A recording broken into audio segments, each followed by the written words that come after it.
Yeah, we in there. Welcome to the new episode of the Titans Table for Two in the two-tone blue. That's Christian. That's Andrew.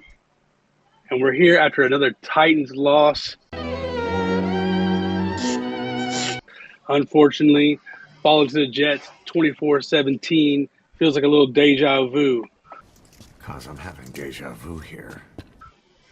Yeah, that was rough, man. It's the same old Titans. It feels like after everything we've been so excited. We sound like a broken record. I know. I sound like I'm beating a dead horse, but just feels like same old Titans, man. Just running the ball over and over on first down. And I get he's probably a little bit scared of Levis. You almost get the feeling that Callahan's a little scared of Levis a little bit, you know.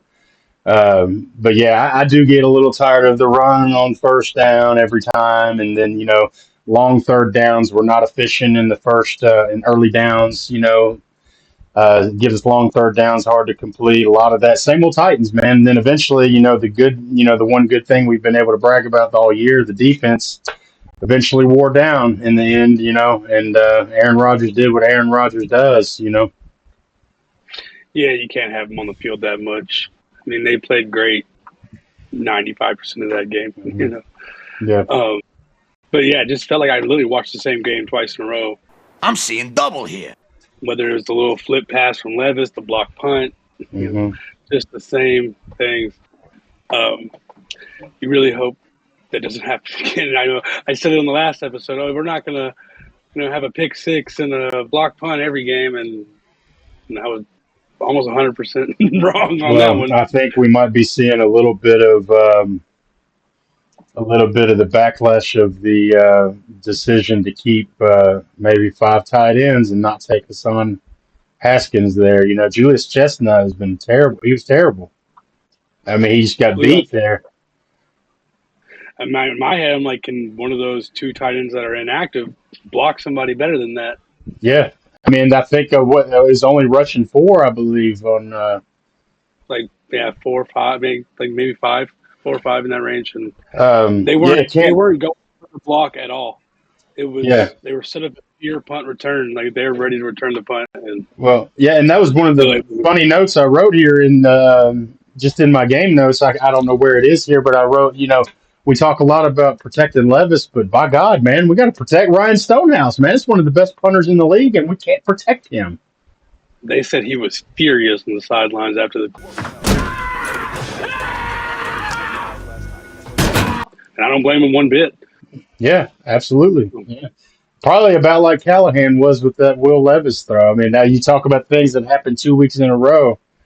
I mean, not only did you not expect to see the block punt twice, but and we'll come back to that a little bit maybe when we cover a little more special teams. But Will Levis, you don't expect to see that mistake twice, and people talk a lot. Callahan definitely didn't. Yeah, use some colorful language. I think he said what we were all thinking. He certainly said what I was thinking at home. So it was in my head there in 304. And a lot of people got onto him. I think the media was a little tough on him for that this week. But I mean, good gracious, man. I mean, I don't blame him. I think you got to let this guy know, like, hey, you're not going to be the quarterback for much longer if you keep doing that. You can't play quarterback for this team doing that. Once was one thing, but second time, I don't blame him. No, you can't have like the unforced errors like that. Like, you're going to throw a pick, you might get strip sacked. Those happen. Flipping the ball to the ground, trying to save play when you're just really gave away 3 points. And then last week you gave away the game, Yeah. So just take the sack. Live to fight another day. We live by another day. We live by another day. Trust that defense is going to do something. Well, and it's hard to, go back and be retrospective and say, well, if you don't give up that turnover and you get the field goal, but momentum is the thing. It does exist. The Titans, I believe that was the Jets had 3 possessions at that point and had punted on all of them. So get the field goal, trust the defense, and it might be a lot different game that we're talking about just off the momentum shift of that play alone. You know, Yep. um, I mean, through 2 weeks, you have the best defense in yards allowed. Still number one in yeah, yards allowed, and you have the best defense in punting percentage. They cause punts more than any other defense. The only thing you can say about the defense is they're not creating turnovers. yeah, yeah. So I'd like to see a little bit more of that for sure. But we said I in the mean, past episode, you look at the turnover battle, you can see who won the game usually, and yeah, that's been the case. It turnovers, hasn't been who penalties, and time played of possession better. generally. Yeah. Yeah, because Titans have played better than the other hmm teams in both They games. sure have. Yeah, that's what's so frustrating, I think, as Titans fans. Like, we feel like we've generally played better. Will Levis actually played pretty good. Honestly, he played Yeah, much better, minus the big mistake. He had a pretty good overall, game. yeah. He had some pretty He good missed. plays where he was a little inaccurate. I think DeAndre Hopkins on the first down there, which I think he would have got tackled anyway. And I could be wrong. I'm just, I'm guessing here. But D Hop looked maybe a little frustrated at a high pass there on a first down there, down close to the red zone. But there was enough guys there. I think he had about three guys there ready to kind of tackle him. But I don't know if guys were getting frustrated with the inaccuracy or any of that. But and the interception, I don't hold against him either. I think that's a Traylon Burks error. No, I agree. Will Levis put it, there for him to go up and get it, to do his job, and I don't think he held his end of the bargain on that pass. Yeah, I mean, he played a So, lot better. He did miss some open guys. I mean, even on that play where he threw the pick, Calvin Ridley was open across the middle. Hit me, I'm open. mhm. I think the play was drawn up for him to take a shot, but you got to be able to come off that. But still, he did put it where Traylon should catch it. Yeah, And if Traylon uses his big paws instead of trying to basket catch it, mhm. at the very least, it's an incompletion. Yeah, But he basket and catches it with the defender's arm inside, so the defender's able just to roll with the ball and able to pull yeah, it out. I thought it was a So little funny too. I mean, that play almost looked like one of those tie catches to me. Honestly, I mean, that could have easily gone Traylon's way, in my opinion. I mean, when they came to the ground, they both kind of had the he ball. puts So he high points it and catches it with his hands. It's a different story. yeah, we don't have to even have that discussion at that point. Yeah. But yeah, just no consistency, bad early down efficiency, too many third and longs, and giving Aaron Rodgers second chances. Man, like Jeffrey Simmons had an excellent game, as well. You can't give Aaron Rodgers a second chance. I was so deflated at that third down where he, smacks Rodgers in the head, and it just Oh man. from the moment that See, play with Levis, it just stadium was like a snowball effect. in the stadium, especially because I'm up towards the top. We were all like, "How was that a rough?" I didn't get to see it until I got home. I was like, "Oh, he did hit a face mask." But he was kind of getting pushed, and his arm was just trying to like hit the ball, and it's God. But in the Yeah. stadium, we were angry. You just Like, don't give them the chance. I understand. You yeah, can't give them the chance to do that. That's I yeah, guess that's more. It's not any because that's why I'd say Jeffrey had a great game. There's nothing. But most of the guys on the defense had a great game. I mean, Harold Landry, excellent two game. sacks. Roger McCreary was in there making some big plays. Had a tackle for loss, I believe. Ernest Jones still killing it.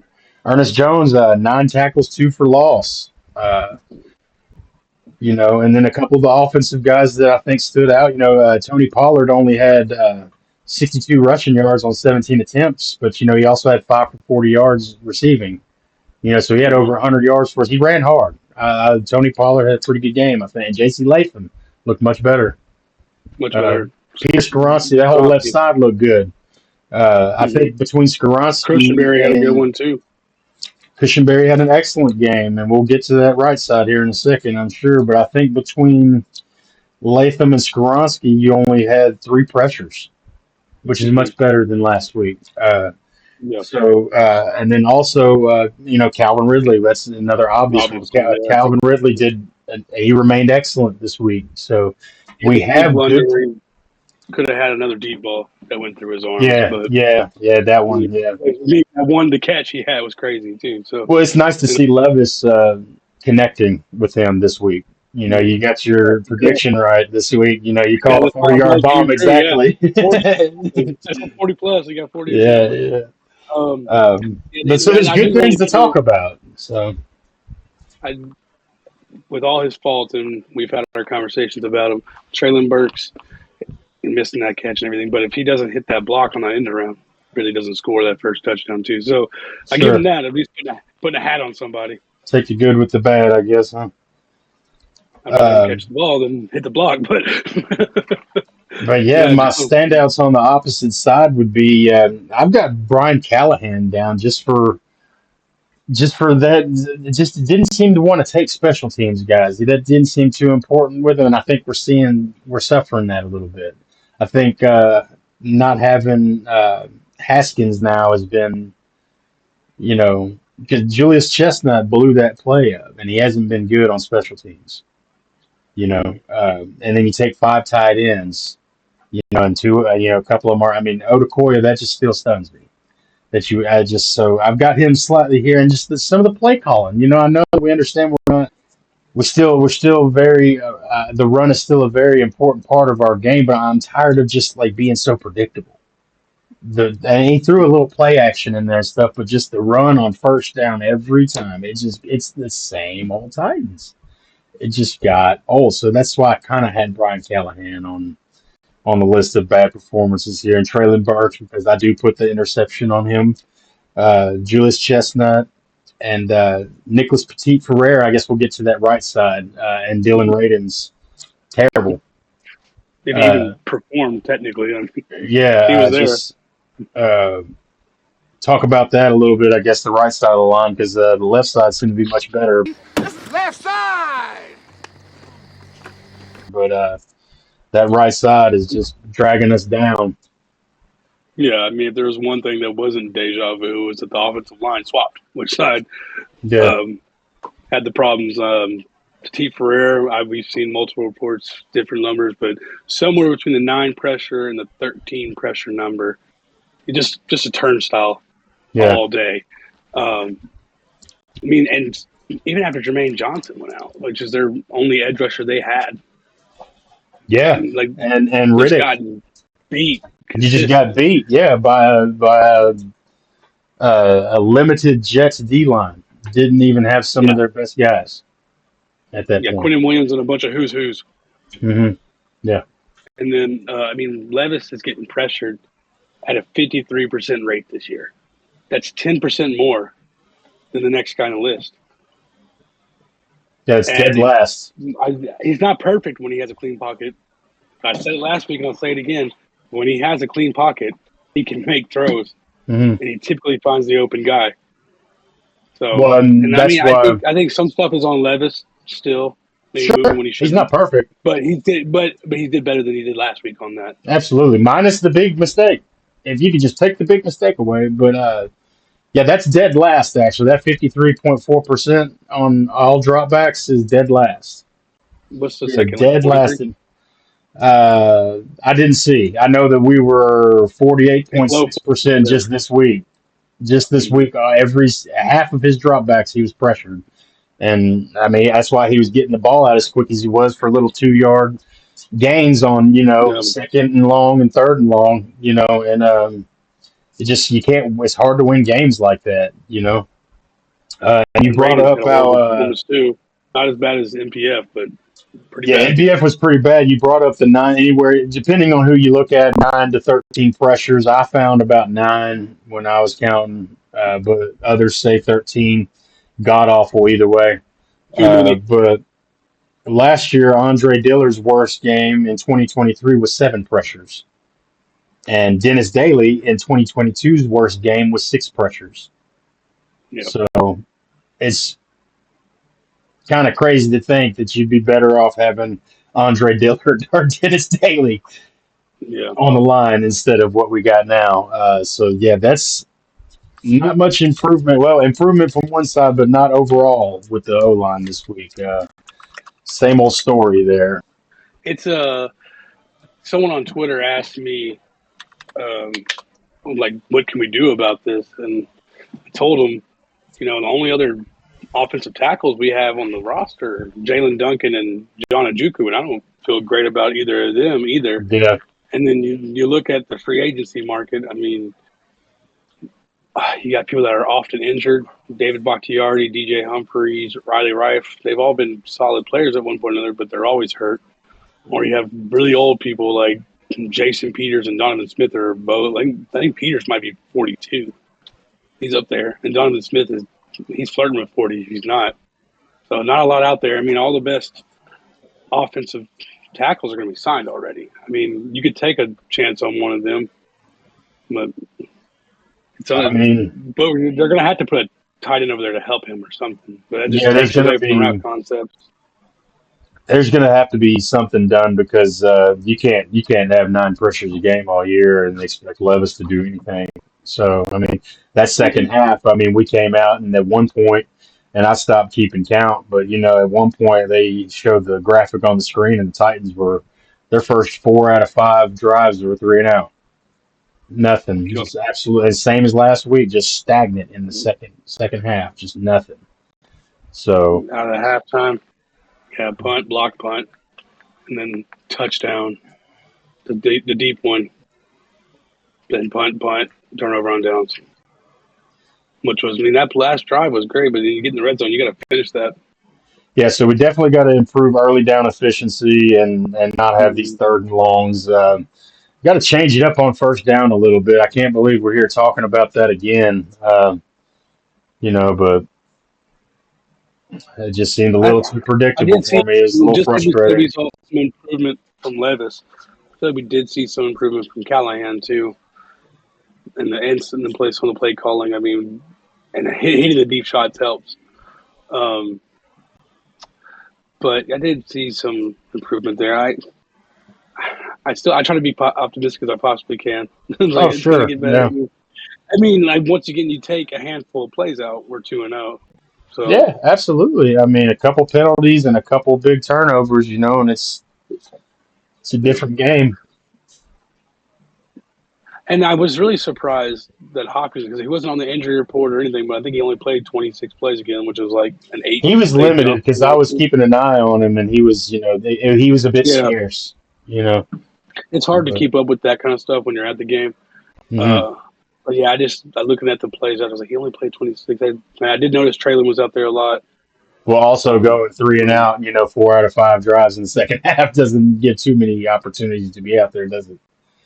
No, not at all. It was just rough to watch, but I mean, I'm optimistic. It's not the end of the world just yet.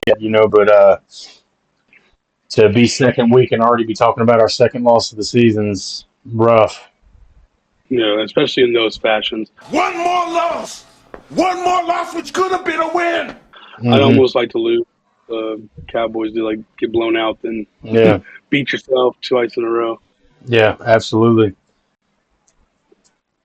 I mean, the Jets defense played well, but yeah, you give them all the credit in the world because they got the job done.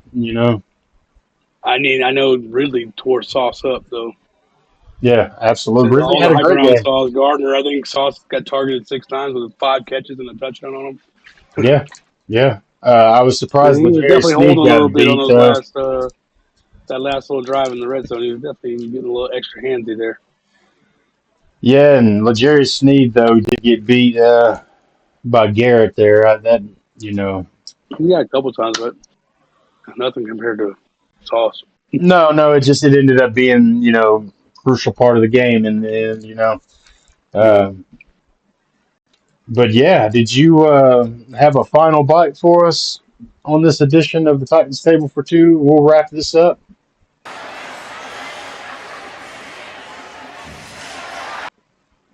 My final bite is going to go to the media that was getting on to Brian Callahan about showing some emotion on the sideline. You're talking about a brand new head coach that just watched his quarterback make 2 of the dumbest mistakes 2 weeks in a row. Human being, and he shows that, for me, I love it. I think he probably understands what he can do with Levis and not, and also tells me he wants to win. I don't want to get paid to lose. I want to win. like I like the passion, and I'm sure he and Will had a conversation after. And he said the next day, like, I could probably handle that better. But in the moment, I'd much rather have someone showing some emotion than Mike Vrabel, where he had the same face no matter we were up by 50 or down by 50. Now that we were never up by 50 because we never scored more than 14 points a game.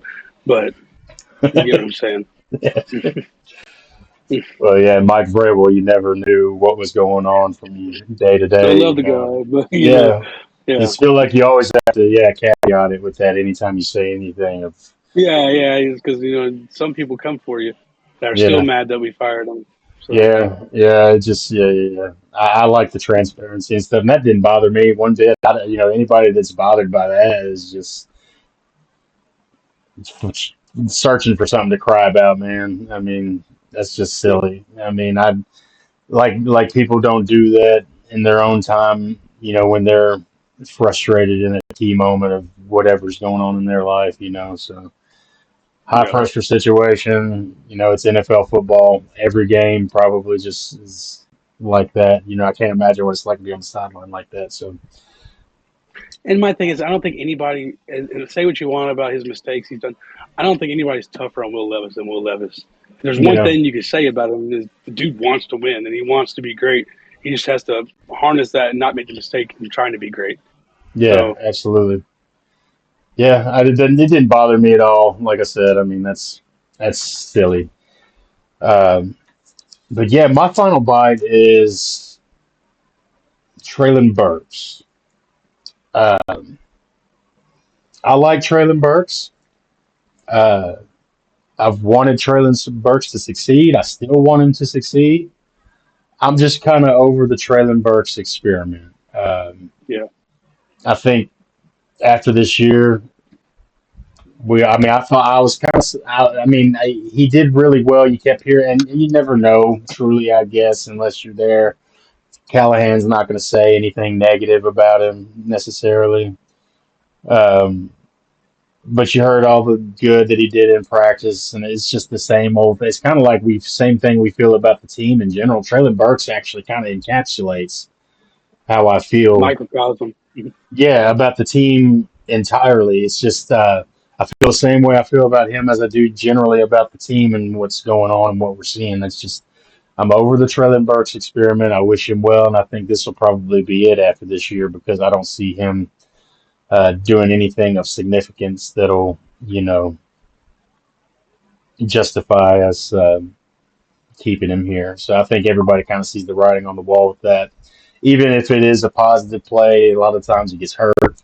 It's just tough. It just seems like almost every time the ball's gone to Traylon, it disappoints me. So I feel kind of bad for him because he kind of got put into a yeah, crappy situation because with the trading of AJ Brown to go draft him, it was like he was immediately supposed to be the guy mm, to go, and it would have been great. He could have came in with AJ Brown maybe and I think learned that'll instead of that that trade will thrown to haunt the Titans fire. fans. Oh yeah, Yeah, that trade is going to haunt Titans fans for years to come. I think I still just hate thinking about it, man. Every time I see an Eagles uniform. yeah, yeah. That's So rough, but yeah, hopefully yeah, this next week we'll be talking about a W edition, man. I want to eat a W, man. I'm hungry over here. yeah. Malik Willis come to town, so we'll have to Yeah, get into that later this week. yeah. Be looking out for that. The following day, what we're going to try to do for you guys, we're going to try and actually just start having a recap drop on Tuesdays and then a preview edition for the following week on Wednesday. That way, we can give everybody plenty of time to catch up with us and everything before the game. Um, and then we'll maybe start dropping some shorts and other things for you guys. And we're going to go live maybe here in the future as well. So look for a preview edition the day after you find this one drop. Uh, give us the thumbs up down below. Comment what you thought about the game. Tell us what you thought if you were there. Tell us about your experience. And subscribe to us, man, if you've enjoyed being here with us and hanging out and catching up with us Please on some subscribe. two-tone talk Titans, man. Follow us on Twitter. Absolutely. Follow us on Twitter. We'll probably look to get an Instagram together and a Facebook as well. So just be looking TikTok. for all that. Yeah. Well, I guess that's Whole been nine. Titans Table for Two, man, on another losing edition, but hopefully better to come next week. That's Andrew. That's Christian. Check, please. I think this one's on Will Levis. Yeah, we'll let him get this Better one. be. Have a good one, guys.